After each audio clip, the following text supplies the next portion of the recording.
Абдулла бин Амр радиаллаху анхудан риваят. Пайғамбарымыз саллаллаху алейхи вассалам айтты: Құран иесіне қиямат күні айтылады. Құранды оқы жана бейіштің даражаларына көтеріл жана ачық айқын таджвид менен оқы. Дүйнөдө оқығаныңдай. Сен ақырқы аятқа жетсең, ошол сенин даражаң болады. Құран иесі Құранды жаттаған адам деген маниде. Мулла Али Қары рахматуллах алейхи өтө көп нерселерди мисал келтирип ачык айтып өткөн. Бул жердеги фазилет Құран жаттаған киши хафиз үчүн гана айтылган. Құранды карап окуган киши буга кошулбайт. Биринчиден, хадистеги сахибул Құран деген сөз да ушуну көрсөтөт. Экинчиден, бул жерде Құранды карап көп окуучу адам болушу ыктымал болсо да, Муснат Ахмадтын риваятында өзү билген Құранды окуганга чейин деген сөз да ушул жерде хафиз экендигин билдирет. Миркатта жазылган: Құранды карап окуса, Құран ага каргыш айткан адам бул жерде кошулбайт. Бул сөз бир хадиске карап көрсөтүлгөн. Хадисте мындайча: көптөгөн Құран окуган кишилер болот. Алар Құран окуган кезде Құран аларга каргыш айтат. Себеби кайсыл кишинин ишеними түз, туура болбой туруп Құран окуса, анын Құран окугандыгы кабыл болуунун далили эмес. Хафариждер Али радиаллаху анхуга каршы турган топ туурасында ушул сыяктуу көптөгөн хадистер келген. Тартил бул ачык айкын окуу. Бул жөнүндө Шах Абдулазиз рахматуллах алейхи өзүнүн Құранды чечмелөөсүндө жазган тартил деп сөздүктү ачык айкын түшүнүктүү кылып окууну айтат. Ал эми шариятта болсо бир нече эрежелер жана Құран окууну айткан. Биринчиси тамгаларды жакшылап чыгаруу, башкача айтканда өзүнүн ордунан чыгаруу. Экинчи, вакыфта токтой турган жерде жакшылап токтоо, васылката сүйлөмдү кошуу жана бөлүүдө өзүнүн ордунан башка жерде келип калбагандай болсун. Үчүнчү, аракеттерде тамганын үстүнө жана астына коюла турган белгилер толук ачык чыгаруу. Төртүнчү, үндү бир аз жогору көтөрүү, окуган Құран кулакка угула турган болсун жана андан жүрөккө да таасири болсун. Бешинчи, үндү түздөөдө муңдуу болуп, ал жүрөктү таасирлентсин. Себеби муңдуу үндүн таасири жүрөккө тез жетет жана андан рухка да күч-кубат көп берилет. Ошондуктан дарыгерлер айтышат: эгерде дарынын жүрөккө тез таасир этүүсү зарыл болсо, анда дарыны жагымдуу жыт менен аралаштырып пайдалануу керек. Ошондо гана жүрөк аны бат өзүнө кабыл алат. Кайсыл дары менен боорду дарылай турган болсо, аны таттуу нерсеге аралаштырып берүү керек. Себеби боор таттуу нерсени өзүнө тартып алат. Менин оюмча да, эгерде Құран окуу учурунда жагымдуу жыт колдонула турган болсо, анда ал жүрөккө эң жакшы таасир берет. Алтынчы, таштит күчөйтүү жана маттарды созууну толук чыгарып окуу. Себеби мындай тартипте окуу менен Құрандын улуулугу билинип, эң жакшы таасир берүүгө да жардам болот. Жетинчи, Алла Тааланын боорукерлиги жана азабы тууралуу баяндалган аяттардын аксын толук берүү. Ушул жети нерсени сактоо тартил деп аталат. Булардын бардыгынын максаты бир гана нерсе, ал Құранды түшүнүү жана ага ой жүгүртүү. Үммү Салама радиаллаху анхадан кимдир бирөө Пайгамбарыбыз саллаллаху алейхи вассалам Құранды кандай окугандыгын сурады. Ал мындай деп жооп берди: ал бардык аракеттерди, башкача айтканда тамганын астына жана үстүнө коюлуучу белгилерди толук чыгарып окуучу жана Құрандын ар бир тамгасы өз-өзүнчө так жана даана билинчү. Маанисин түшүнбөсө да тартил менен окуу мустахаб. Бин Аббас радиаллаху анху айтат: мага Бакара жана Ал-Имрон сүрөсүн тартилсиз окуганга караганда Ал-Кория жана Иза Зулзилат сүрөлөрүн тартил менен окуу жакшыраак. Хадисти чечмелөөчүлөр жана уламалардын айтуусу боюнча, жогорудагы хадистин мааниси ар бир аятты окуу менен инсан бейиште бир даража көтөрүлөт дегенди түшүндүрөт. Ошондуктан бейиштеги даражалар Құран аяттарынын санына барабар экендиги бул хадистен маалым болду. Инсан канча аят жаттаган болсо, анын орду бейиште ошончолук жогорку даражада болот. Ал эми кимде ким бардык Құранды жаттай турган болсо, анда ал эң жогорку даражада болот. Мулла Али Қары рахматуллах алейхи жазган хадисте айтылат: Құран окуган инсандан өткөн жогору даражалуу эч ким жок. Ошондуктан Құран окуучулар аяттын санына жараша көтөрүлүшөт. Аллама Дани рахматуллах алейхи Құрандын аяттары 6000 же андан да көп экендигине алымдардын макул экендиктери тууралуу жазган. Андан жогорку саны боюнча 204, 14, 19, 25, 36 сыяктуу ар түрдүү ойлор айтылат. Ихьянын шархында жазылған. Ар бир аят бейіште бір даража. Құран оқучы инсанға оқыған аятыңа жараша бейіштің даражасына көтеріл деп айтылады. Кимде ким Құрандың бардық аяттарын толық оқыса, анда ал бейіштен ең жоғарғы даражасына жетеді. Ал эме, кимде ким Құрандың қандайдыр бір бөлігін оқый тұрған болса, анда ал ошол даражаға лайық көтеріледі. Қысқаша айтқанда, даражаға көтерілүүнүн аяктоосу окуунун аяктоосу менен аныкталат. Мен оюмча бул хадистин дагы башка мааниси бар. Эгерде туура болсо анда ал Алла Тааланын жардамы менен, эгер туура эмес болсо, анда бул менин өзүмдүн кемчилигимден. Ал мындайча, жогорку хадистеги даражаларга көтөрүлүү ар бир аят үчүн бир даража берилет. Бул аяттын саны боюнча эмес, себеби даража көтөрүлүүдө тартил менен же тартилсиз окуунун эч кандай байланышы жок. Бир аят окуган болсо, мейли ал тартил менен болсун же тартилсиз болсун, бир даража көтөрүлөт. Балким мунун тескерисинче, хадистеги даражанын көтөрүлүшү тартилдин кандай экендигине байланыштуу болот. Тартил менен жана тартилсиз окуганына жараша. Ошондуктан дүйнөдө канчалык тартил менен окуса, ошончолук тартил менен акыретте окуй алат жана ошого жараша даражасы деле көтөрүлөт. Мулла Али Кары рахматуллах алейхи бир хадисте риваят кылган. Эгерде инсан бул дүйнөдө Куранды көп окуган болсо, Куран акыретте да анын эсинде болот. Эгер антпеген болсо, анда аны унутуп калат. Алла Таала мейримдүүлүгүн насип кылсын. Көптөгөн кишилердин ата-энелери динге кызыгышып, балдарына Куран жаттатышат. Бирок ал өзү ага көңүл бурбагандыктан жаттаган Курандарын бул дүйнөдө эле унутуп коет. Анын каршысында бир хадисте келген. Кимде ким Куранды жаттап жүрүп, жана жаттоонун аракетиндеги кыйынчылыктардын бардыгын көтөрүп өлгөн болсо, каарлардын жамааты менен бирге тирилет. Алла Тааланын берген нерсеси түгөнгөс, бирок аны алууну каалаган адамдар барбы? Акын айткан, анын белектери бардыгы үчүн эй шейиттер, сен аларга татыктуу болсоң, эмне үчүн албадың? Бул баян Фазаил Амал китебинен алынды. Урматтуу мусулман бир туугандар, биздин Ихро медиа каналыбызга катталыңыздар. Куранда ар бир тамгага сооп берилет.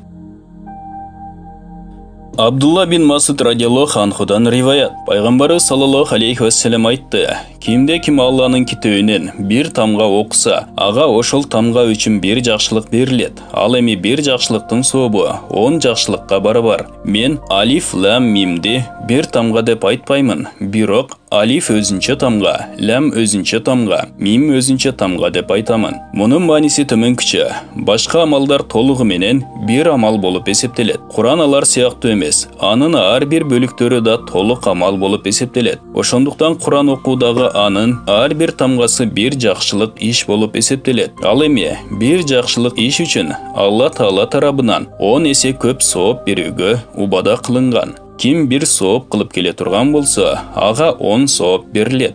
Анам сүрөсү 160 аят. Бул эң аз дегендегиси.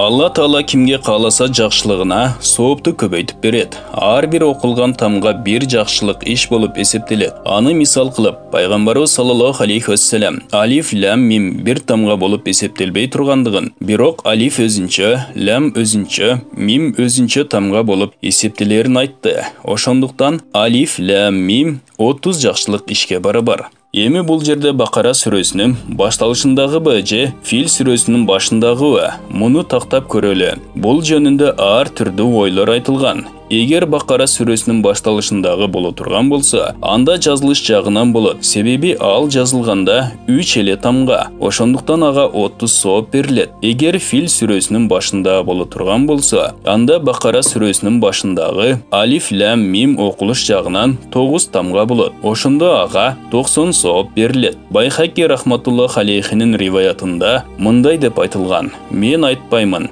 Бисмиллах бир тамга деп. Бә өзүнчө, мим өзүнчө, син өзүнчө, өзүнчө тамга болуп эсептелет. Бул баян Фазаил Амал китебинен алынды. Урматтуу мусулман бир туугандар, биздин Ихро медиа каналыбызга катталыңыздар.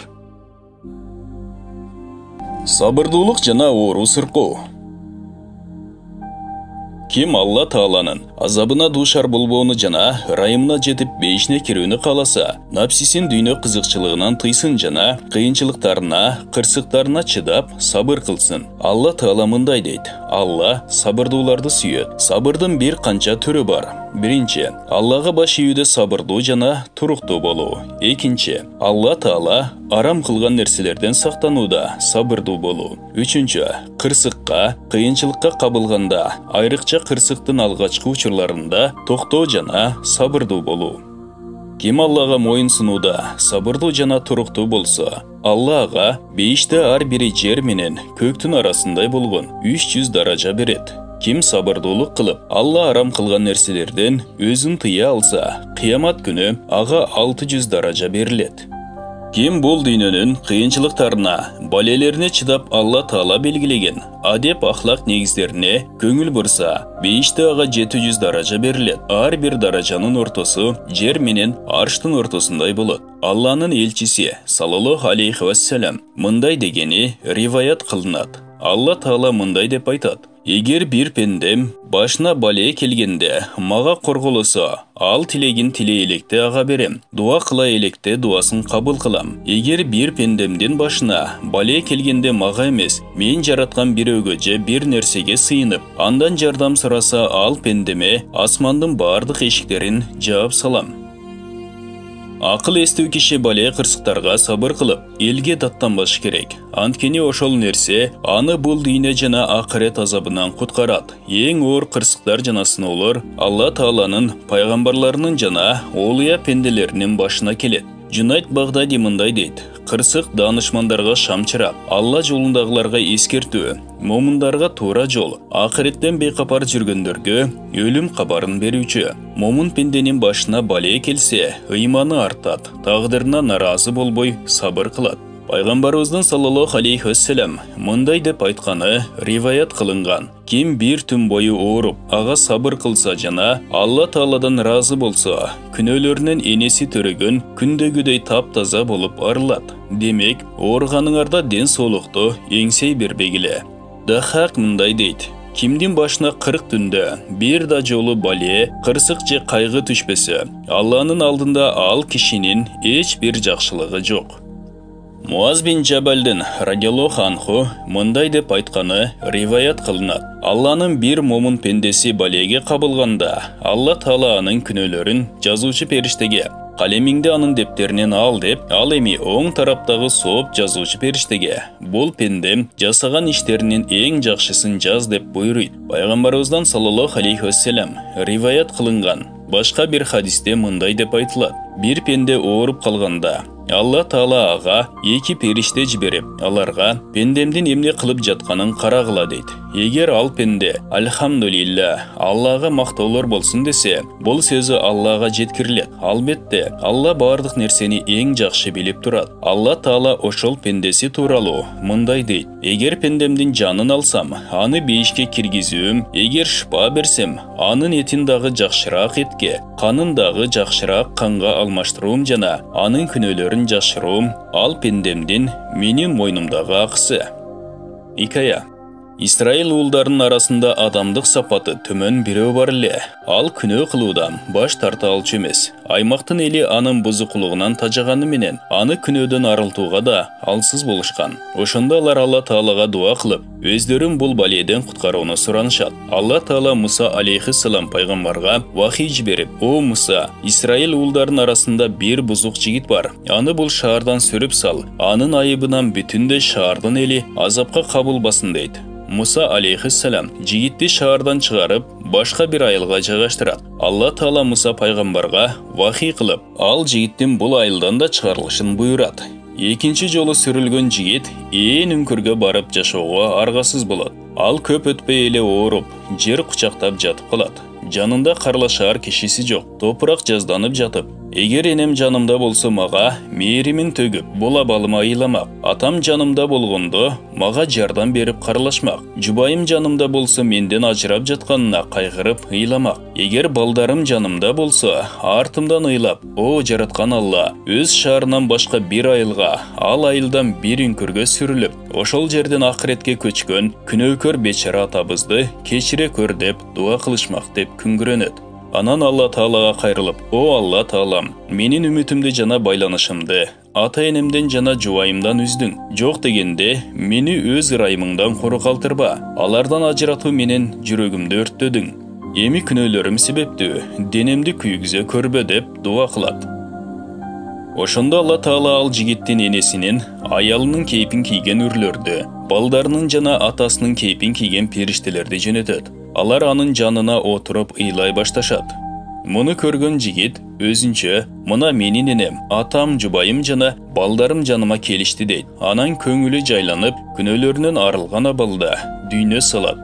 Бул окуянын артынан Алла Таала Муса алейхиссаламга, о Муса, баланча жердеги үңкүргө бар. Ал жерде менин бир жакын пендем каза болду. Аны жууп, көмүү иштерин сага тапшырдым дейт. Муса алейхиссалам ал жерге жеткенде, Алланын буйругу менен шаардан айдалган жигиттин жансыз денесин көрөт.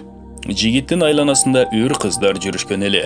Муса алейхиссалам Алла Таалага кайрылып, о жараткан эгем, бул баягы сенин буйругуң менен шаардан да, айылдан да айдап чыгарылган киши эмеспи дегенде, Алла Таала, оба, бирок кийин мен ага ырайым кылып кечирдим. Себеби ал чын көңүлдөн бушайман болуп, мага жалбарды. Эл жеринен, ата-энесинен, үй бүлөсүнөн четте жүрүүнүн азабына чыдады. Анын өлөөр алдында энеси менен жубайынын кейпиндеги эки үр кызды, атасы менен балдарынын кейпиндеги периштелерди жибердим.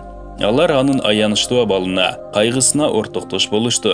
Анткени жалгыз калган, карып пенде өлгөндө, жер асман ага боор оруп, ыйлап турат. Мен ырайымдуулардын эң ырайымдуусу болуп туруп, ага кантип мээрим көрсөтпөй коеюн дейт.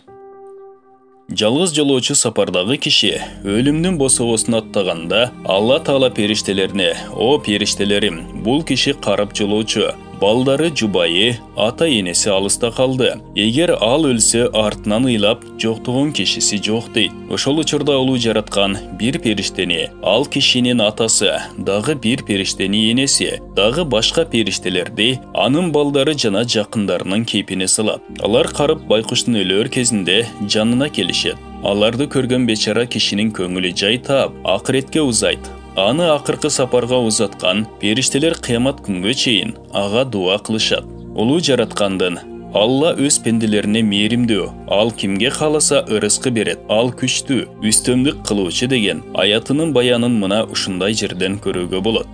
Ибн Ата мындай деген: пенденин чыныгы момун болуп болбогону кыйынчылыкта же жыргалчылыкта билинет. Жыргалчылык учурунда шүгүр кылып, башына балее келгенде даттанып ыйлаган киши жалганчы.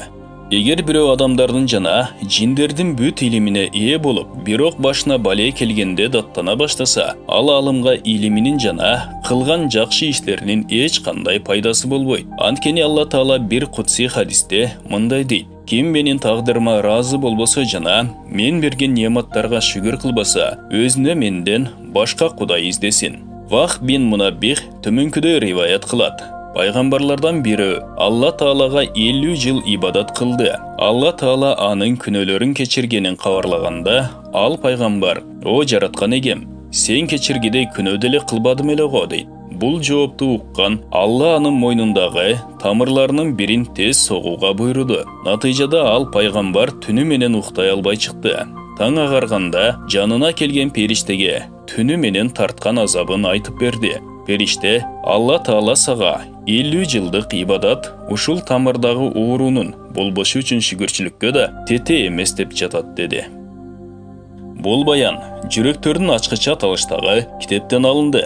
Урматтуу мусулман бир туугандар, биздин Икро медиа каналыбызга катталыңыздар. Муаз радиаллаху анху пайгамбарыбыз саллаллаху алейхи вассаламдан риваят кылат: ким Кур'аны Каримди окуса жана ага амал кылса, анын ата-энесине кыямат күнү ушундай таажы кийгизилет. Анын нуру күндүн нурунан да нурдуу болот. Эгерде ошол күн силердин үйүңөрдө болсо, анда Құранға амал қылған адам туралы сілерден қандайча ойыңар бар? Құраны Кәримді оқып жана аға амал қылғандың берекесінен аны оқыған кешінен ата енесіне күндің нұрынан да bir нече есе нұрлы болғын, нұрлы тажы кигізілет. Башқача айтқанда, күн ұшындай алыстықтан ошончолық нұр чачат. Егерде ал үйде бола тұрған болса, анда албетте, андан да жарық жана нұрлы болот. Оқыған кешінен ата енесіне кигізілген тажының нұры, үйдегі нұрлы болған күндің нұрынан да жарық болот. Бұл ата енесіне берілуші белек. Ал эми, оқыған кишиге қандай сооп берилет? Аны өзіңіз ойлап көріңіз. Ошонун себебинен башкаларга берилгендин абалы ушундай болса, анда анын өзүнө андан да bir нече эсе көп берилиши керек. Анын ата енесине, анын бул дүйнөгө жаралышына жана ошол илимди алгандыгына себепкер болгондугу үчүн гана ушундай сооп берилет. Күндүн үйдө болуусун салыштырууда өткөн маанилерден башка дагы bir мааниси нур, жарык жакын болгондо толук көзгө көрүнөт. Ошондой эле дагы bir терең мааниге карап да көрсөтүлгөн. Ал мындайча, кайсыл нерсе дайыма жаныңда болсо, ошол нерсени жакшы көрүү жана ага карата терең сүйүү пайда болот. Ошондуктан күн алыста болгондугу себебинен ал жат көрүнөт. Ал эми анын өтө жакын болуусу менен ал сүйкүмдүү болуп калат. Ушундай эле күндөн баары бирдей пайдаланышат. Бирок ал кимдир бирөөгө таандык болгон болсо, анда ошол адам үчүн кандай гана сыймык. Хаким рахматуллах алейхи Бурайда радиаллаху анхудан пайгамбарыбыз саллаллаху алейхи вассаламдын хадисин риваят кылган. Кимде ким Куран окуса жана ага амал кылса, ага нурдан жасалган тажы кийгизилет. Ал эми анын ата энесине бүткүл дүйнөнү салыштырса, ага тең келе албаган эки кийим кийгизилет. Ошондо алар: "Эй Алла, бул кийимдер эмне үчүн берилди?" деп сурашат. Бул балаңдын Куран окугандыгынын ордуна деп жооп берилет. Джамиул Фаваидде Тибрани рахматуллах алейхи Анас радиаллаху анхудан пайгамбарыбыз саллаллаху алейхи вассаламдын хадисин риваят кылат. Кимде ким өзүнүн баласына Куран окуганды үйрөтсө, анын мурунку жана кийинки бардык күнөөсү кечирилет. Ал эми кимде ким өзүнүн уулун Куранды толук жаттаткан болсо, анда ал кыямат күнү 14 күндүк толгон айдай нурлуу болуп тирилет. Анын уулуна оқу деп айтылат жана уулунун окуган ар бир аяты үчүн атасы bir даража көтөрүлөт. Ошентип, бул Куранды аяктаганга чейин уланат. Баласына Куран жаттаткандыгы үчүн ата энеге ушундай фазилеттер бар. Ушул эле эмес, дагы бир нерсени угуңуз. Эгер сиз, Алла сактасын, өзүңүздүн балаңызды татыбаган акчага кызыгып, динсиз кылып койсоңуз, сиз ушул түбөлүктүү сооптон эле кур калбастан, өз мойнуңуз менен да Алланын алдында жооп бересиз. Сиз эгер коркуп, бул молдо, хафиз болуп мечиттин нанына муктаж болуп калат деп, сүйүктүү балаңызды ушундан сактаймын десеңиз, анда эсиңизде болсун, сиз аны түбөлүктүү кайгыга салып жатасыз. Ошону менен бирге өзүңүздүн мойнуңузга өтө чоң жоопкерчиликти алып жатасыз. Хадисте айтылган: ар бир киши өз кол астындагыларына жоопкерчиликтүү. Андан ошолор тууралуу суралат. Аларга канчалык дин жеткизди? Оба, албетте айыптардан сак болуңуз жана аларды да сактоого сөзсүз аракет кылыңыз. Биттеп кетет деп кийим кийбей коюу бул акылсыздык.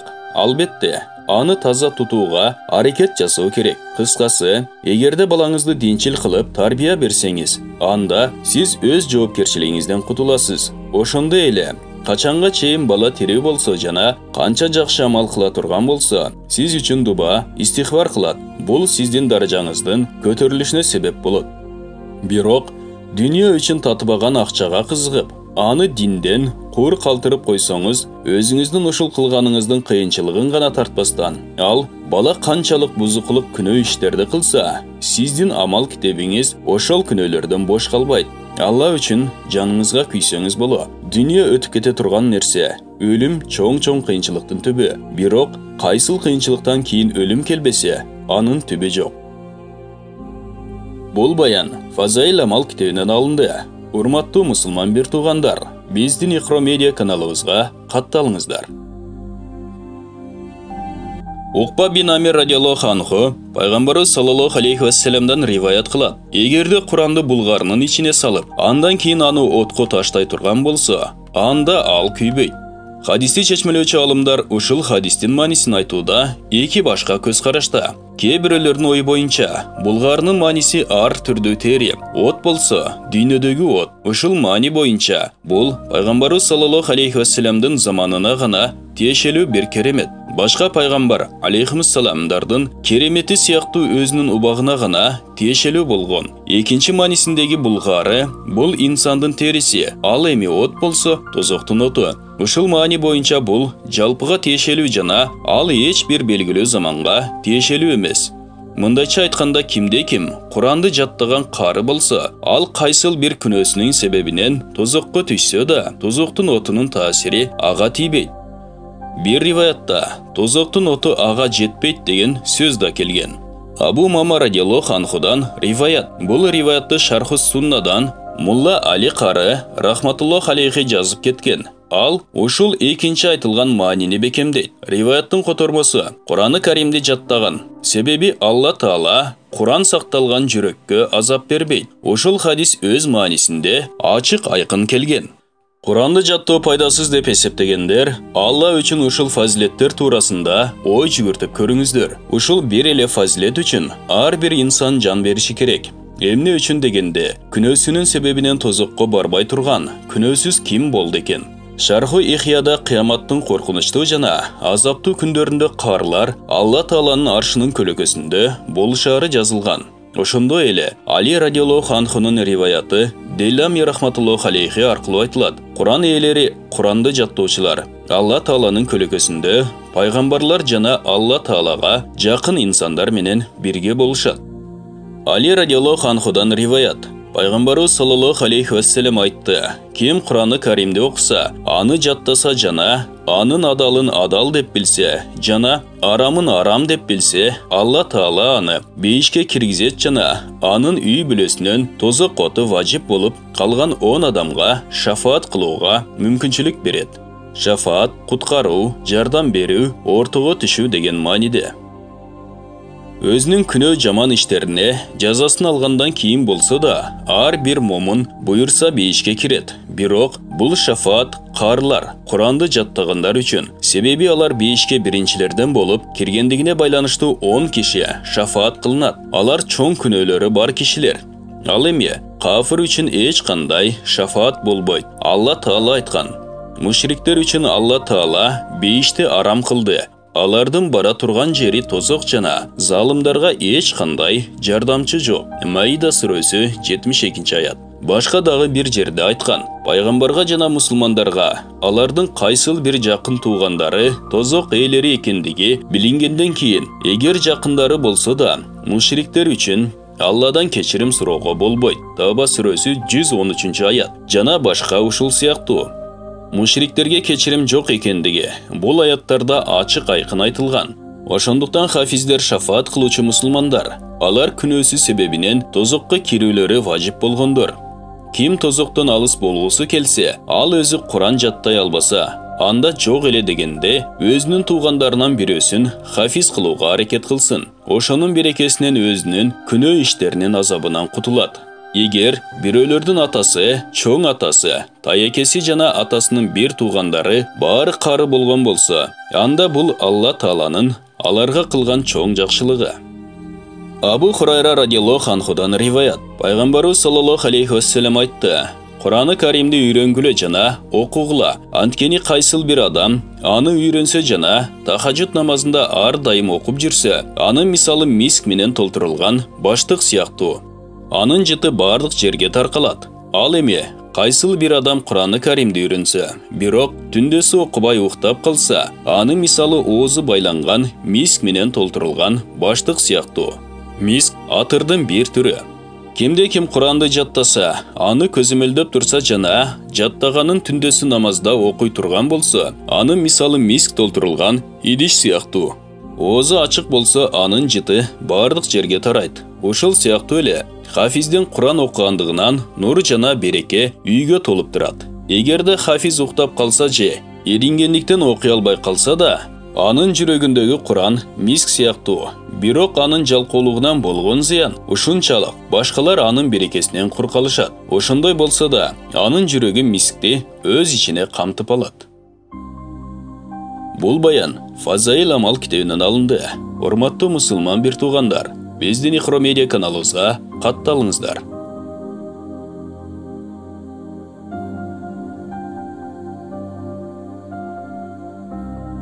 Напси менен шайтанга каршы туруу. Акылдуу киши напсинин азгырыгын ачкалык орозо менен басат. Себеби Алланын душманы болгон напси ачкалык менен гана тизгинделет. Шайтан пендени дене кумары, жеп ичүү жолдору аркылуу азгырат. Бул тууралуу пайгамбарыбыз саллаллаху алейхи вассалам мындай деген: шайтан адамдын денесинде кан тамыры аркылуу айланып жүрөт. Ошондуктан силер анын жолун ачкалык менен тарткыла. Көпкө чейин ачка, суусап жүргөн кишилер кыямат күнү Аллага жакын болушат. Адам баласын жоготууга учураткан эң чоң коркунуч тойгонун билбеген курсагы. Адам ата алейхиссалам менен обо эненин бейиштен чыгарылып, азабы көп бул дүйнөгө жиберилишинин себеби да ошол. Себеби алар Алла тыюу салган дарактын мөмөсүнө кол сунуп коюшту. Ошондой эле курсак дене кумарынын башаты. Бир данышман мындай деп айткан экен: напсисине жеңилген пенде анын каалоолорунун артынан чуркап жүрүп, напсинин катачылыктарына батат. Напсиси анын жүрөгүн бир топ пайдалардан тосуп коет. Дене мүчөлөрүн напсинин каалоолору менен сугаргандар жүрөгүнө өкүнүч дарагын тигет. Алла жандууларды 3 түрдө жараткан. Биринчи, периштелер. Алла периштелерге акыл берген, бирок күнөөгө жетелөөчү напси берген эмес. Экинчи, айбанаттар. Алла айбанаттарга биздин түшүнүгүбүздөгүдөй акыл берген эмес, бирок напси берген. Үчүнчү, адамзат. Алла адамзатка акыл да, напси да берген. Кимдин дене кумары акылына үстөмдүк кылса, ал айбандан төмөн абалга түшөт. Кимдин акылы напсисине үстөмдүк кылса, ал периштелерден да жогору деңгээлге жетет. Икая Ибрахим Хавас баяндайт: бир күнү Лукам тоосунда элем. Бир анар багын көрүп, анар жегим келди. Бирөөнү үзүп даамын татсам, кышкыл экен. Ары ыргытып салып жолумду уланттым. Бир аз жүргөндөн кийин жерде жаткан кишини көрүп калдым. Ага аарылар үйүлүп алыптыр. Ал кишиге ассаламу алейкум дедим. Алейкум салам Ибрахим деп жооп берди ал. Мени кайдан тааныйсың деп сурадым. Ал ким Алланы тааныса, ага эч нерсе жашыруун эмес деди. Алла Таала менен байланышың жакшы экенин көрүп турам. Аарылардан куткарыш үчүн андан суранбайсыңбы десем, ал мага: мен да сенин Алла менен жакшы байланышта экениңди көрүп турам. Эми анар каалоосунан куткарууну суранбайсыңбы? Пенденин анарга, тамакка эт бетинен түшө калышынын жазасы акыретте берилет. Ал эми аарынын чакканы бул дүйнөдө эле кыска мөөнөттө айыгат. Ал эми көп тамактануунун натыйжасындагы дене кумары жүрөктү жаралайт деген жоопту кайтарды. Бул жоопту уккандан кийин ал кишини таштап жолумду уладым. Кумардануу падышаны кул кылат, сабырдуулук кулду падыша кылат. Юсуп пайгамбар алейхиссалам сабырдуулугу менен Мисирдин падышасы болду. Зулайка падышанын жубайы эле дене кумарына азгырылганы үчүн кордолуп, бечара абалга түштү. Себеби Зулайка Юсупту сүйүп калганы үчүн сабыр кыла албады. Абул Хасан ар-Рази баяндайт: бирөө атасы 2 жыл мурун каза болгон атасын түшүндө оттон кийим кийип жүргөн абалда көрүп: о атаке, эмнеге тозоккулардын арасында жүрөсүң деп сурайт. Атасы: балам, мени напсим тозокко түрттү. Напсиңе алдана көрбө деп аянычтуу жооп берди. Бул баян жүрөктөрдүн ачкычы аталыштагы китептен алып баяндалды. Урматтуу мусулман бир туугандар, биздин Ихро медиа каналыбызга катталыңыздар. Падыша менен сулуу селки. Илгери өткөн заманда бир падыша болуптур. Бул падыша материалдык жактан да, руханий жактан да жогорку деңгээлге жеткен экен. Күндөрдүн биринде ал сарайдагы жакын кишилери менен аң улоого чыгат. Жолдо абдан сулуу бир селкиге жолугуп, ага ашык болуп калат. Капаска түшкөн тоту куш кандай чырылдап жан алекет кылса, падышанын руху дагы дене капасында дал ошондой тыбырчылайт. Натыйжада ал жан дүйнөсү менен берилип отуруп, сулуу селкини сатып алып сарайга алып келет. Бирок көп өтпөй сулуу селки ооруга чалдыгып, күн өткөн сайын абалы начарлай берет. Падыша туш тарапка чабарман жиберип, мен деген дарыгерлерди топтойт. Бирок алардын бирөөсү дагы селкинин дартына даба таба алышпайт. Анын абалына кайгырган падыша башын мыкчып ары бери чуркайт. Qancha izdеніп, qancha жан алекетке түшсе да, қолынан еш нәрсе келбейді. Қайғыдан тынбай ейлай беріп, көздері бозарады. Ақырында арғасы түгенгенде, жылаң аяқ бойдан мешітке чурқап келіп, алақан жайып Аллаға жалбарады. Маңдайы менен жер сүзіп, жай намазға көз жашын төгеді. Сүйгенінің айғышы үшін тынымсыз жалбара беріп, ақыры естен танады. Bir саам жатқан соң, қайра есіне келіп, қайрадан жаратқанға жалбарады. Ошентип олтырып bir кезде уқтап кетеді. Түшінде бейтаныш біреуні көреді. Ал, ей падыша, саға сүйінішті хабарым бар. Тілегін қабыл болды. Ертең саға сыртынан қарыптай көрінген bir киши келеді. Аны бізден келді деп біл. Анткени аны біз жөнөтөбүз. Ал адам абдан ардактуу, дарыгер болгондуктан сенин сулууңду айыктырат дейт. Эртеси таң атып тоо башынан күн кылайган кезде падыша терезеге чуркап барат. Түшүндө айтылган кишинин жолун карап күтө баштайт. Бир маалда күткөн кишиси те алыстан көзүнө чалдыгары менен чуркап барып, сарайдын калгасын ачтырып, кучагын жайып тосуп алат. Сарайына киргизип, Алла жөнөткөн дарыгердин колун өп, урматын билдирет. Баарлашып, тамактанып ес алышат. Андан кийин падыша бейтаныш дарыгерге бейтаптын дартын айтып берет. Буга чейинки дарыгерлердин эч биринин аракети натыйжа бербегенин, тескерисинче сүйгөнүнүн ден соолугу барган сайын начарлап баратканын айтып, бейтаптын жанына алып барат. Дарыгер бейтаптын ашыктык дартына кабылганын байкайт. Бирок ал боюнча падышага үн катпайт. Бейтаптын тамырын кармап, дарттын белгилерин сурайт. Bir маалда ал падышаны карап, падышам, баарын кетир. Бул жерде эч ким калбасын. Бейтап менен жалгыз калып, жайбаракат алектенейин. Анын дартын аныктап, ошого жараша чара колдоноюн дейт. Падышанын буйругу менен бөлмөдөн баары чыгарылып, бейтап менен дарыгерден башка эч ким калбайт. Дарыгер бейтаптын жанына келип, мукам үн менен, сенин туулуп өскөн мекенин кайсыл жер? Муну айтып жатканымдын себеби, ар бир жердин элинин дабасы ар башка болот. Ал жерде жакын туугандарыңдан ким бар, кимге жакын элең деп сурайт. Дарыгер улам сураган сайын кыздын тамырын кармап, текшерип турат. Селки дарыгердин ар бир суроосуна жооп берет. Башынан өткөн бардык нерсени айтып берет. Дарыгер кыздын тамырын кармап, бул кыз аталган ысымдардын арасынан кимдин аты аталганда толкунданып, тамырынын согуусу тездесе, демек ал үчүн ооруп, шам сыяктуу эрип жок болуп баратканы ошол деп ойлойт.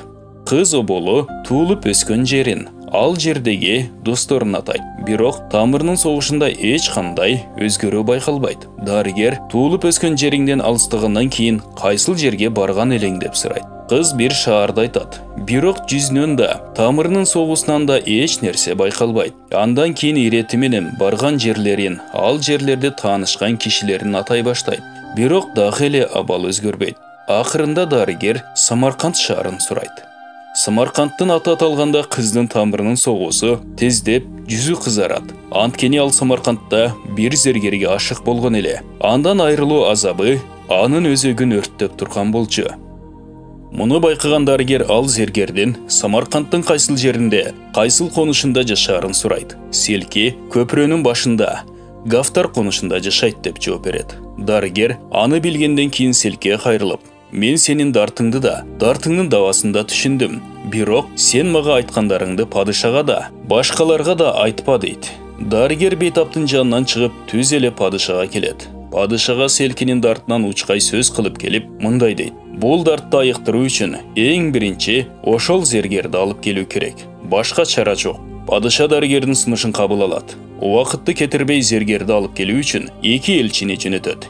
Элчилер Самаркандга барып, зергерди табышат. Ага, падыша берген белектерди тапшырып, падыша аны сарайына чакырганын билдиришет.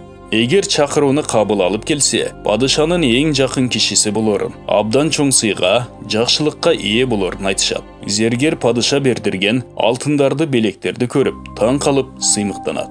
Убакытты текке кетирбей жашаган шаарын бала чакасын таштап жолго чыгат да, көп өтпөй падышанын сарайына жетип келет. Зергер сарайга келгенде, дарыгер аны падышанын алдына алып барат. Падышага көңүл бөлүп, жакшы зыяпат даярдап, казнасын ага тапшырат. Дарыгер, падышам, ал селкини зергерге бер. Ошондо дартынан толугу менен айыгат дейт. Падыша ай жүздүү селкинин өз колу менен зергерге берет. 6 ай сый көрсөтөт. Мына ошентип кыз толугу менен айыгат. Андан кийин дарыгер зергерге бир дары жасайт. Аны ичкен зергер ооруп, күн өткөн сайын абалы начарлап, өңү түсү, кебетеси бузулуп, түрү суук киши болуп калат. Баштапкы сулуулугунан эч нерсе калбайт. Анын күн өткөн сайын начарлап баратканын көрүп, селкинин көңүлү калып, сүйүүсү солгундайт. Бир топ убакыт өткөндөн кийин зергер дүйнөдөн кайтат. Ал өлгөндөн кийин селкинин сүйүүсү толугу менен жоголот. Мына ошентип, сулуу селки ашыктыктын дартынан арылып, таптаза абалга келет. Бул аңгемедеги падыша пендеге берилген эң кымбат нерсе болгон рухту туюндат. Селки болсо, кишидеги эң төмөнкү, эң жаман сезим болгон напсинин символу. Дарыгер улуу жол көрсөткүчтү билдирет. Зергер дүнүйө сүйүүсүн, алтын күмүштү, материалдык кооздукту, азгырыкты туюндат. Падыша, рух бардык жагынан жогору турганына карабай, өзүнүн макамын намысын ойлонбой, бир селкиге, напсиге көңүлү арбалат. Мына ошентип рух акыр аягы эмне менен бүтөрүн эске албай туруп, напсинин кулу болот да, азгырыкты сүйүктүүсү катары тандайт. Негизи жаратылышынан эле напсинин көзү өтө төмөндө, азгырыктарга байланган. Анын дүнүйөлүк каалоолору, алтын күмүштү сүйгөнү, дарты зергерге болгон ашыктык менен символдоштурулган. Селкинин, напсинин материалдык нерсеге болгон күчтүү арзуусу аны падышадан, рухтан алыстатат. Напсинин азгырыгына арбалган рух анын өзүнө жар боло албаганына, дартына абдан кайгырат. Аны бир канча дарыгерге көрсөтөт. Аны айыктыра албаган дарыгерлер алдамчы айлакердин символу. Рух напсини баш ийдириш үчүн жөндөмдүү дарыгерге, тагыраак айтканда, улуу жол көрсөткүчкө муктаж. Алла Тааланын мерими менен рух чыныгы дарыгерге жеткенде гана акыйкатты түшүнөт жана ага менин чыныгы сүйгөнүм сенсиң дейт. Анткени улуу жол көрсөткүчтүн жүзүнөн Кудайдын нурун, улуу жараткандын сулуулугун көрө алат. Бирок көңүлүн бурган селкинин, напсинин быкшыган төмөнкү сезимдерден, руханий илдеттерден арылуусун каалайт. Падыша, рух улуу жол көрсөткүчтүн кеңешине кулак төшөп, селкини, напсини, обактылуу көңүлү бурулган материалдык каалоону, азгырыкты туюнткан зергер менен баш коштурат. Напси материалдык сүйгөнүнө жетүү менен обактылуу азгырыктан тажайт. Натыйжада дүйнөлүк каалоолордун, материалдык байлыктын символу болгон зергер жок болгондон кийин напси өзү түшкөн жашоону түшүнөт. Отурумдук азгырыктан арылып тазаланат. Акырында рухка татыктуу сүйүктүү болот. Мевлана Джалалидин Руми. Бул баян Мевлана Джалалидин Руминин Месневи тандалган икаялар жана учкул сөздөр китебинен алынды. Урматтуу мусулман бир туугандар, биздин Ихро медиа каналыбызга катталыңыздар. Пайгамбарыбыз саллаллаху алейхи вассалам айтты: Албетте темирге суу тийгенде дат баскандай, жүрөктөрдү да дат басат. Кимдир бирөө сурады: "Эй Алланын элчиси, жүрөктөрдү кандайча тазаласа болот?" Пайгамбарыбыз саллаллаху алейхи вассалам айтты: "Өлүмдү көп эстөө жана Кур'аны Каримди тилават кылуу." Тилават кылуу окуу деген мааниде.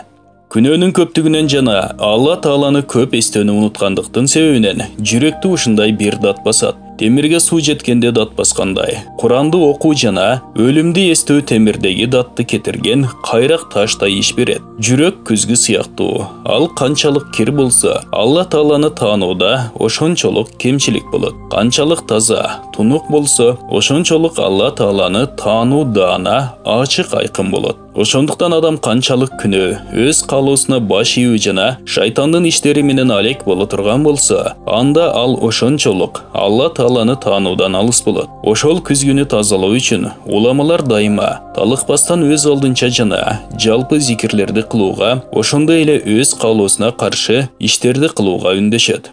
Хадисте келген: качан пенде күнөө кылса, анын жүрөгүндө бир кара чекит пайда болот. Эгер ал чын жүрөктөн тооба кыла турган болсо, ал чекит жоголот. Эгер дагы бир башка күнөө жазса, анда дагы бир башка чекит пайда болот. Ошентип күнөө кылган сайын кара чекит көбөйүп олтуруп, натыйжада ошол чекиттердин көптүгүнөн жүрөк кара болуп бүтөт. Кийин ал жүрөктө жакшылыкка болгон кызыгуу калбай калат жана ал жамандыкка гана тартыла берет. Эй Алла, бизди мындайдан сактагын. Ушул нерсеге Куранда көрсөтмө берген. Жок, жасаган иштери себептүү алардын жүрөктөрүн кара так каптап калган. Мутаффин сүрөсү 14. Бир хадисте пайгамбарыбыз саллаллаху алейхи вассалам айткан: "Мен эки насаатчы калтырам. Бирөөсү сүйлөйт, Экинчиси унчукпайт. Сүйлөөчүсү Куран, ал эми унчукпаганы өлүм. Пайгамбарыбыз саллаллаху алейхи вассаламдын айткан сөзүн толук жүрөк менен кабыл алууга татыктуу. Бирок насаатты кабыл кылгандар үчүн жана насаатты өзүмө зарыл деп түшүнгөндөр үчүн таасир калтырат. Кайсыл жерде дин пайдасыз, өнүгүүгө тоскоолчулук кылат деп түшүнүлсө, анда ал жерде насааттын кереги эмне? Насаат эмнеге кылынат? Хасан Басри рахматуллаху алейхи айткан: мурдагы элдер Куранда Алла Тааланын буйругу деп түшүнүшчү. Түнү бою ага ой жүгүртүшүп, ал эми күндүзү ага амал кылышчу. Силер болсо, анын тамгаларын өтө оңдойсуңар. Бирок аны чыныгы падышанын буйругу, өкүмү деп түшүнбөйсүңөр. Ага ой жүгүртпөйсүңөр. Айша радиаллаху анха пайгамбарыбыз саллаллаху алейхи вассаламдан риваят кылат. Ар бир нерсе үчүн кандайдыр бир сыймыктана турган нерсеси болот. Аны менен ал сыймыктанат. Менин үммөтүмдүн ар намысы жана сыймыгы бул Куран. Элдер ата бабалары, уруусу жана башка көптөгөн нерселери менен өзүнүн шарапатына, чоңдугуна сыймыктанышат. Үммөттүн сыймыктана турган нерсеси ыйык Куран. Аны окуу, жаттоо, аны окутуу, ага амал кылуу. Кыскасы анын бардыгы сыймыктанууга татыктуу. Эмне үчүн сыймыктанбайлы? Ал деген Алла Тааланын сөзү, кожоюнубуздун буйругу. Бул дүйнөнүн эң чоң жетишкендиктери да Куранга тең келе албайт. Алар бүгүн бар болсо да, эртең жок болуп кетүүчү нерселер. Ал эми Курандын шарапаттуулугу жана жетишкендиги түбөлүктүү эч качан түгөнгүс.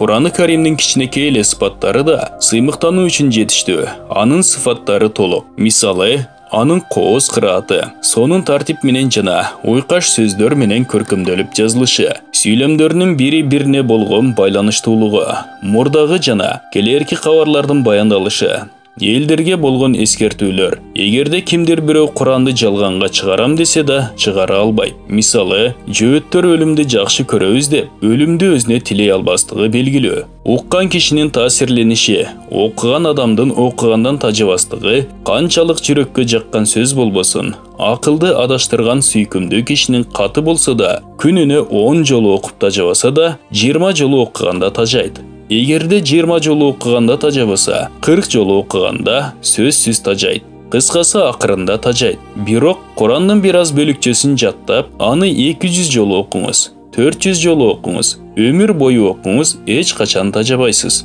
Эгерде Курандагы рахат алуудан бир аз тоскоолчулук келсе, ал убактысынча болот. Тез эле ал тоскоолчулук кетет.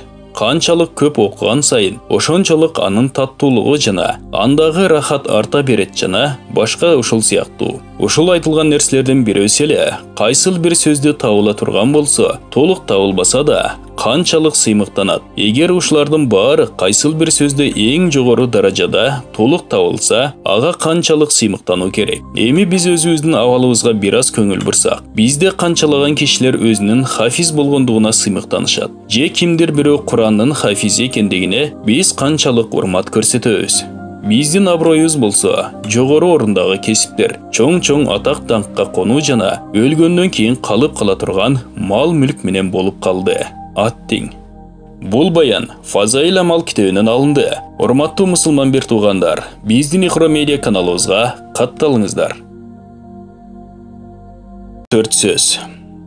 Субханаллахи вальхамдулиллахи ва ла илаха иллаллах валлаху акбар. Котормусу: Аллах кемчилдиктерден таза, мактоо ага тийиштүү, андан башка Кудай жок. Аллах улук. Алла Таалага эң сүйүктүү 4 сөз ушулар. Аллахтын алдында булардан да сүйүктүүрөөк болгон сөз. Субханаллах 8 тамгадан турат. Альхамдулиллах 8 тамгадан турат. Ар бир тамгасына 10 сооптон жазылат. Бир жолу айтканда 80 сооп жазылат. Ла илаха иллаллах бул келме 12 тамгадан турат. Бир тамгасына 10 сооп жазылат. Бир айтканда 120 сооп жазылат. Аллаху акбар 8 тамгадан турат. Бир жолу айтууда 80 сооп жазылат.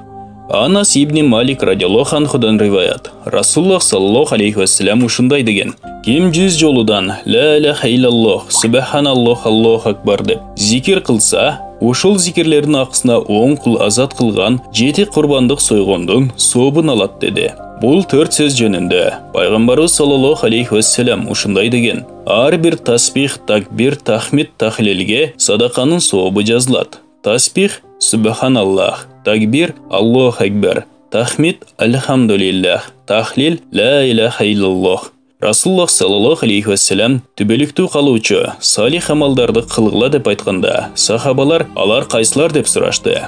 Пайғамбары саллаллаху алейхи вассалам ушундай деген: биринчи таспих субханаллах, экинчи такбир Аллаху акбар, үчүнчү тахмид альхамдулиллах, төртүнчү тахлил ла иляха иллаллах, бешинчи ла хаула ва ла куввата илля биллах. Абу Хурайра радиаллаху анхудан риваят. Бұл төрт сөз жөнінде Расуллах саллаллаху алейхи вассалам ушундай деген: қалқаныңарды, құралыңарды алғыла дегенде, сахабалар: о Расулаллах, душман көрінді деп сұрашты. Расуллах саллаллаху алейхи вассалам: жоқ, душман жоқ, бер ғана тозоқ отынан сақтай тұрған қалқаныңарды алғыла жана тозоқ жалынан құтылу үшін субханаллахи вальхамдулиллахи ва ла иляха иллаллах валлаху акбар деп айтқыла.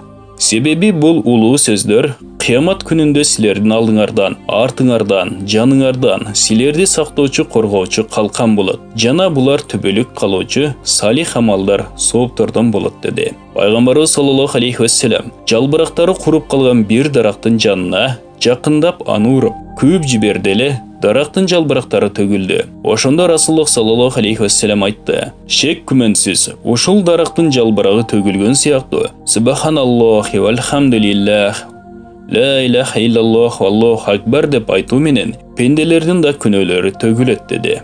Абу Хурайра радиаллаху анхудан риваят. Расулуллах саллаллаху алейхи вассалам ушундай деген: субханаллах вальхамдулиллахи ва ла иляха иллаллах валлаху акбар деп айтуу мен үчүн үстүмө түшүп турган дүйнөдөн да сүйүктүүрөөк. Демек, дүйнөдөгү бардык нерселерден сүйүктүү.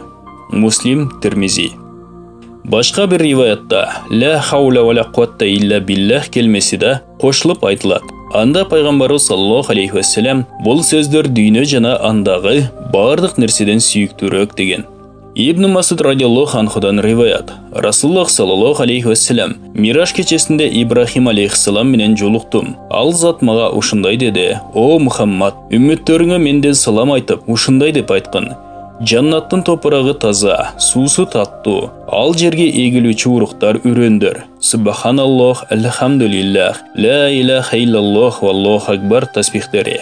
Пайгамбарыбыз саллаллаху алейхи вассалам ушундай деген: силерге тасбих, тахлил, такбир айтууну осуят кылам. Буларды айтканыңарда бармактарыңар менен санап айткыла. Себеби бармактар кыямат күнү эмнени жасагандыгы жөнүндө сурак жооп алынып сүйлөп тирилет.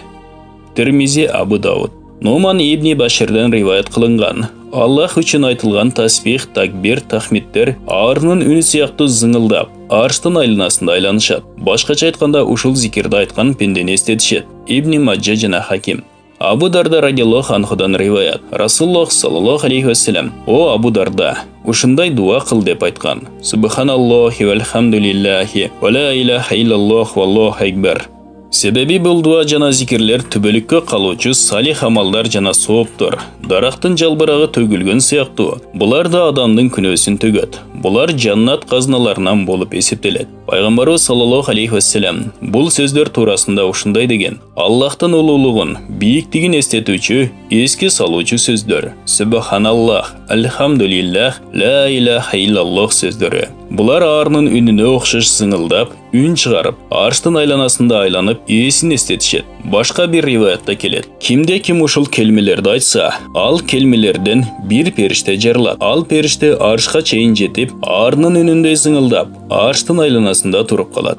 Аллахтын аршыны көтөрүп туруучу периштелер ал периштеге: үнүңдү жаппайсыңбы деп айтышканда, ал периште айтат: ушул келмени айткан пендесинин күнөөсүн Аллах кечирмейинче мен оозумду жаппаймын дейт. Ошондо Алла Таала: ал сөздөрдү мен үчүн айткан пендемдин күнөөсүн кечирдим дейт. Анан периште зыңылдаганын токтотот. Бул баян ыйык айлар жана кабыл болгон дуалар китебинен алынды. Урматтуу мусулман бир туугандар, биздин Iqro Media каналыбызга катталыңыздар. Христиандарды жек көргөн Жөөт падыша жана анын вазири. Жөөттөрдүн арасында залимдиги чектен ашкан, Иса пайгамбарга душмандыгы, христиандарга зулумдугу күчөгөн, аларды өлтүрүп кырып турган бир өкүмдар бар эле. Бул Азирети Мусанын пайгамбарлык доору бүтүп, Азирети Исанын пайгамбарлык доору башталган кез эле. Бул зөөкүр, сабатсыз өкүмдар аталган эки пайгамбардын жолу эки башка деп түшүнчү. Залим падышанын жанында айлакер, амалкөй, кара санатай бир вазири да боло турган. Ал өтө амалкөй болгондуктан сууну дагы байлап токтото алчу. Ал бир күн падышага: "Падышам, христиандар тутунган диндерин жашырып, өздөрүнүн анык жүздөрүн көргөзбөй жатышат. Сиз канчалык аларды кыйнап, кыргынга учуратсаңыз дагы, аларды толугу менен тазалай албайсыз. Кимдин көңүлүндө эмне сакталып турганын сиз кайдан билмек элеңиз? Дин жытынан байкала турган жыттуу дарак эмес да" дейт. Ошондо падыша: "Андай болсо мунун алдын алып, христиан динин ачык дагы, жашыруун дагы тутунган киши калбаш үчүн эмне кылуу керек" деп сурайт. Вазир: "Урматтуу падышам, сиз мага ачууланып, катуу жазалагандай түр менен колумду, кулагымды кесип, оозу мурдумду канжалатып, андан кийин даргага асууга буйрук бериңиз. Анан дарга асчу мезгил келгенде, сиз кыя албаган, сизге абдан жакын киши чыгып, мен үчүн сизден кечирим сурасын. Муну эл өтө көп топтолгон жерде жасашыңыз керек. Элдин баары көрсүн. Андан кийин жанагы кишинин өтүнүчү менен мени кечирип, алыс жерге сүргүнгө айдаңыз. Мына ошондо христиандар менден күмөн санашпайт. Андан кийин мен аларга кошулуп, алардын тутунган диндерин бузуп, бөлүп жарууга толук мүмкүнчүлүк түзүлөт. Аларга мен христиан болуп динимди жашырып жүргөм. Бир күнү падыша байкап калып, мени ушундай абалга алып келди. Эгер Исанын руханияты мага жардам бербегенде, бул жөөт падыша мени жок кылмак. Мен Исанын дини үчүн жанымды бергенден да артка кайтпайм. Анткени мен бул динди толук түшүндүм. Бул таза, аруу дин сабатсыздардын арасында жок болуп кетишин каалабайм. Кудайга жана Исага шүгүр кылдым.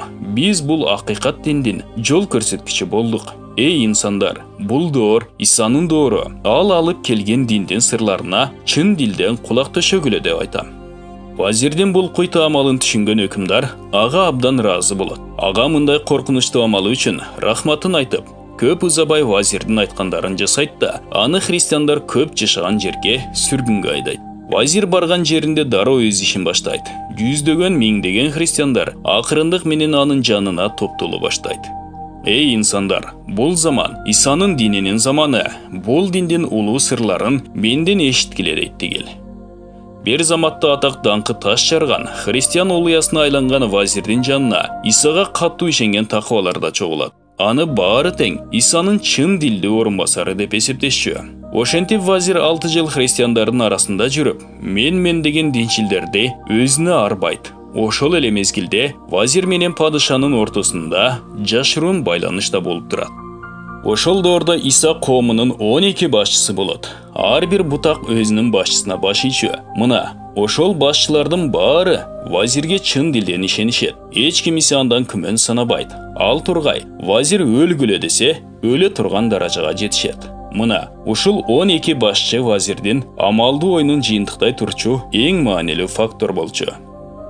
Вазир ар бир башчы үчүн өзгөчөлөнгөн жыйнак даярдатат. Ар бир китепте бир эле окуя боюнча ар башка маалыматтар, бири-бирине толугу менен дал келбеген түшүнүктөр камтылат. Бир китепте бир нерсе ак деп айтылса, экинчисинде ошол эле нерсе сөзсүз кара деп айтылчу. Бирөөсүндө адам нафсин жүгөндөп, ачка жүрүүчү тобуонун негизи жана Кудайга кайтуунун шарты деп эсептелсе, экинчисинде Кудай жолунда жүргөн киши үчүн нафсини жүгөндөөнүн эч кандай пайдасы жок деп айтылат. Үчүнчүсүндө ачка калуу, садага берүү ширк, Кудайга шерик кошуу деп эсептелсе, төртүнчүсүндө тескерисинче жакшы иш катары саналат. Кыскасы, вазир түзгөн китептердеги маалыматтар бири-бирине такыр дал келбейт. Мындай карама-каршы жазылган китептер вазирдин эң чоң таянычы болмок. Вазир көп өтпөй элге баян кылуусун токтотуп, жалгыздыкка бериле баштайт. 40 күн эч ким менен жолукпайт. Аны сүйгөн, баяндарынан куру жалак калган эл дубана болуп ыйлап жалбарат, бирок эч майнап чыкпайт. Вазир аларды рухум силер менен, бирок сыртка чыкканга мүмкүнчүлүк жок деп алдайт. Алардын ыйлап жалынып жалбарганын карабайт. Бир канча убакыт өткөндөн кийин башчыларды бирден жанына чакырып, ар бирине: "Мындан кийин бул динди сен жүргүзөсүң. Менин орун басарым сен болосуң. Бирок мен өлгөнгө чейин муну эч кимге айтпа" деп ар бирине бирден китеп карматат да. Чыныгы христиан дини жана Исанын буйруктары мына ушул китепте жазылган. Мындан башка китептердеги маалыматтар туура эмес. Муну жакшы сакта. Мен өлгөндөн кийин эң күчтүү таянычың ушул болот дейт.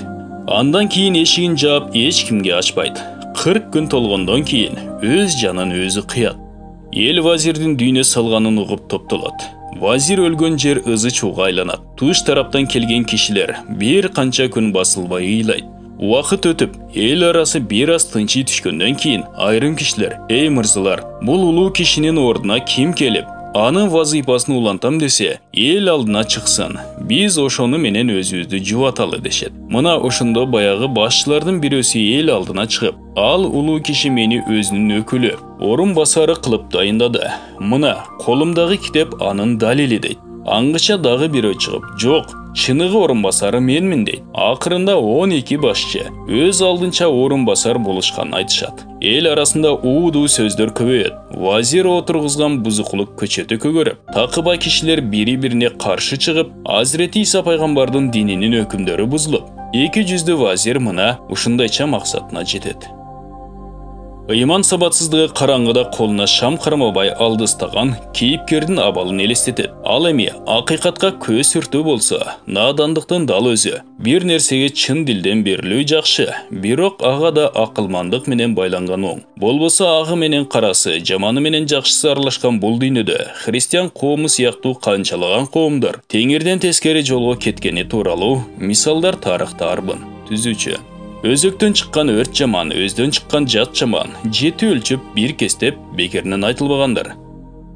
Акырындап өскөн көйгөй тез жайылат. Бул баян Мевлана Жалалидин Руминин Месневи тандалган икаялар жана учкул сөздөр китебинен алынды. Урматтуу мусулман бир туугандар, биздин Икро медиа каналыбызга катталыңыздар. Сүйгөн эки сөз. Субханаллахи ва бихамдихи субханаллахул азим. Котормосу: Аллах таза зат. Ага мактоолор болсун, улуу Раббим таза. Субхан бардык кемчиликтерден таза деп билүү. Аллахтын таза сыпаты бардык кемчиликтерден жана күнөөлөрдөн таза. Жаратуучулук ага гана таандык. Хамд Аллахка мактоолор болсун. Ага жаратылган бардык зат мактоо айтат. Бул эки сөз тууралуу Муслим жана Бухари хадисинде пайгамбарыбыз саллаллаху алейхи вассалам: бул эки сөз тилге жеңил, айтылышы оңой, бирок таразада оор келет. Аллах Тааланын алдында болсо сүйүктүү сөздөр деген. Муслим хадисинде Абу Зар радиаллаху анхудан риваят: пайгамбарыбыз саллаллаху алейхи вассалам айтты: Аллага кайсыл сөздөр сүйүктүү экендигин сага айтайынбы? Мен сөзсүз айтыңыз дедим. Ал сөздөр Субханаллахи ва бихамдихи. Бухари жана Муслим хадистеринде Абу Хурайра радиаллаху анхудан риваят: пайгамбарыбыз саллаллаху алейхи вассалам айтты: ким ар күнү 100 жолу Субханаллахи ва бихамдихи тасбихин айтса, күнөөлөрү деңиздин көбүгүндөй көп болсо да Алла Таала кечирет. Бир инсан пайгамбарыбыз саллаллаху алейхи вассаламга дүйнө андан 100 бурганын, байлыгынын азайганы тууралуу арызданып келет. Ага пайгамбарыбыз саллаллаху алейхи вассалам мындай деп жооп берген: багымдат намазы менен күн чыгыштын ортосунда Субханаллахи ва бихамдихи субханаллахул азим астагфируллах. Айыптардан таза болгон Аллах аруу, мактоолор ага гана таандык. Улуу Раббим кемчиликтерден таза, анын кечиримин тилеймин деп 100 жолу айтышына кеңеш берген. 99 ооруга шыпа болгон дуа. Абу Хурайра радиаллаху анхудан риваят: Расулуллах саллаллаху алейхи вассалам ушундай деген: Ла хаула ва ла куввата илля биллахил алиyyil азим. Которулушу: эч кандай кубат жок, бир гана Аллах Таала бардык нерсеге кадыр зат. Ушул дуа 99 ооруга шыпа. Бул оорулардын эң кичинеси жүрөк сыгылып оорусу. Али радиаллаху анхудан риваят: Расулуллах саллаллаху алейхи вассалам ушундай деген: кимдир бирөө бир нерсеге сыгылып кайгы тартса, ушул сыгылуунун жок болуусу үчүн ушул дуаны окуйт. Бир хадисте Расулуллах саллаллаху алейхи вассалам мындай деген: Аллах Таалам бир инсанга неамат жакшылык берген убакта, ал инсан ошол неаматтын, дөөлөттүн кетпеши үчүн ушул дуаны көп окуусу зарыл. Бул баян ыйык айлар жана кабыл болгон дуалар аталыштагы китептен алынды. Урматтуу мусулмандар, биздин Икро медиа каналыбызга катталып, биздин видеолорду башка мусулман бир туугандар менен да бөлүшүп туруңуздарды суранабыз. Лейланы көрүүнү каалаган халифа. Мажнун менен Лейланын ашыктыгы тууралуу кептерди уккан ошол доордун халифасы Мажнунду ушунчалык зар какшаткан Лейланы көрүүгө абдан ынтызар болот. Натыйжада желдеттерин чакырып, айтылуу сулууну алып келүү үчүн желдеттерин жиберет. Арадан көп өтпөй желдеттер Лейланы халифанын алдына алып келет. Ошондо халифа Лейланы карап туруп, Мажнунун жүрөгүнө чок салып, сүйүүнүн азабын малган Лейла аттуу селки сенсиңби? Карап турсам, андай деле ашынган сулуу эмес экенсиң. Катардагы кыздардан деле эч кандай айырмаң жок. Андай болсо Мажнун эмне үчүн мынчалык азапка түшүп жүрөт деп сурайт. Анда Лейла: "Антпеңиз падышам, мендеги сулуулукту көрүү үчүн Мажнунун көзү менен карашыңыз керек" деп жооп кайтарыптыр. Аламдагы сулуулукту, кооздукту көрүү үчүн ыймандын көз айнеги менен караш керек. Анткени көрүү эмес, кандай көрүү маанилүү. Бир нерсеге маани берип, анын сулуулугун көргүсү келген киши анын жакшы жагын көрөт. Бир нерсенин жакшы жагын көрүүгө аракет кылган кишиде дайыма жакшы ой-пикирлер болот. Ал эми жакшы ой-пикир менен жүргөн киши жашоосунун рахатын сезет. Рисале Нур жыйнагынан. Бул дүйнөгө кызыкпа. Алла Таала сени сүйсүн. Башкалардын колундагы нерселерге көз артпа. Адамдар сени сүйсүн. Хадис. Бул дүйнөнүн сырткы кооздугун көрүп алданба. Ал азгырыгы, тузагы, улантуучусу менен ага берилгендерге берилген. Байкалбай жүрүп ага берилгендерди өлтүрөт. Анда туруктуулук, кайрымдуулук деген нерсе жок. Аны карап суктанба. Бул дүйнөгө муктаждыгың кандай болсо, ошого жараша байлан. Жүрөгүңдөн сүйбө, насибиң эмне болсо ошол келет. Санаа тартпа. Абдулкадир Гейлани. Акылдуу менен акылсыздын маңдайында терек турса, экөө аны эки башка көз менен көрөт. Уильям Блейк. Сулууну сулуу дебе, билбеген соң, суусарды жылуу дебе, кийбеген соң. Элдик нуска. Бул баян Мевлана Жалаледдин Руминин Месневи тандалган икаялар жана учкул сөздөр китебинен алып баяндалды. Урматтуу мусулман бир туугандар, биздин Икро медиа каналыбызга катталыңыздар.